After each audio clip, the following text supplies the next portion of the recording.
অবশেষে লোকটার খোঁজ পাওয়া গেল। লোকটা মূলত সিএনজি ড্রাইভার। ওনার বাড়ি হচ্ছে কারতন্নি, ওনার ভাতিজারাও আছে এখানে। আর যে ঘটনাটি ঘটেছে এটা আসলে খুবই নেক্কারজনক। সামান্য একটা সিএনজিকে কেন্দ্র করে কিছু কতিপয় অসাধু ব্যক্তি তাকে মেরে এখানে এই যে দড়িপাড়া মর্সারি জায়গায় রেখে গেছে। আসলে আমার খুবই খারাপ লাগলো এই বিষয়টা, কারণ এই লোকের হয়তো তার বয়স্ক লোক, তার ফ্যামিলি আছে, মা আছে, বাবা আছে, তার উপরেই ডিপেন্ড করে। একজন সিএনজি চালক আর কয় টাকা ইনকাম করে, কিন্তু তার সর্বস্ব নিয়ে গেলে সে বেঁচে থাকলে হয়তো আবার করতে পারত। কিন্তু মানুষ যেটা করেছে একদম অমানবিক কাজ করেছে, পাষণ্ডর মতো কাজ করেছে।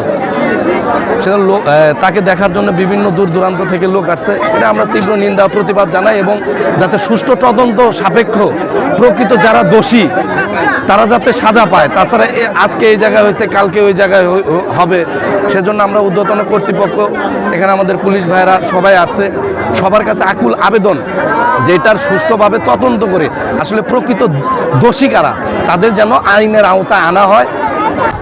লোকটার অজ্ঞাতনামা লাশের ওই ব্যক্তির খোঁজ মিলল। তার বাড়ি হচ্ছে আপনার তর্নি গ্রামে। সে একজন মূলত সিএনজি ড্রাইভার।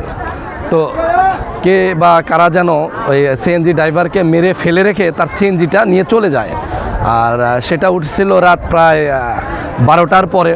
তো আমার সকলের কাছে একটা আবেদন, যারা ড্রাইভার ভাই আছেন বা যারা রাত করে চলাফেরা করেন, এতটুকুই বলবো যে আপনি কোন যাত্রীকে উঠাচ্ছেন রাত 12টা 1টার পরে, যাত্রী তার বাড়ি কোথায়, বা আপনি যে সিএনজিতে উঠালেন পিছনের সিএনজি আরেকটা আছে, যে সিএনজিটা কোথায় গেল বা কোন লোকগুলা, তাদের একটু জাস্টিফাই করে উঠাবেন, যাতে যে কোনো সমস্যার সম্মুখীন হতে না হয়।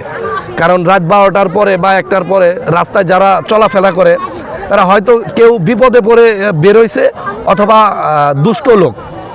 তো সবাইকে বলবো যে আপনারা রাত্রিতে যখন চলাফেরা করবেন অবশ্যই তাদের পরিচয় জানার চেষ্টা করবেন। সিএনজিতে উঠান বা অটোতে উঠান বা আপনার বাসে উঠান বা প্রাইভেট কার হায়ার যেটাতেই আপনারা উঠান না কেন, আমরা এতটুকু বলবো যে তার পরিচয় অবশ্যই জানবেন। আসলে তার বাসা কোথায়, কোথায় যাচ্ছে, কি আশায় বিষয়, সে আসলে ভালো লোক কিনা। কারণ যখন যাত্রী উঠে গাড়িতে অত কিছু বলা যায় না ড্রাইভারদের, তারপরেও এতটুকু তাদের জানতে হবে যে আসলে যাত্রীটা কোথায় যাচ্ছে, তার বাসা কোথায়, বা আশেপাশে কেউ তাকে চিনে কিনা।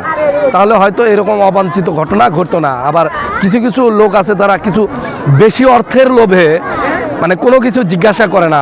200 টাকার ভাড়া 500 টাকা দিলে ভাই আমি শেরপুর থেকে ধনুর যাব বা অন্য জায়গায় যাব, তারা অনায়াসে নিয়ে যাচ্ছে হর হামেশাই। এইসব সমস্যার কারণেই আসলে মূলত এই সমস্যাগুলো হয়।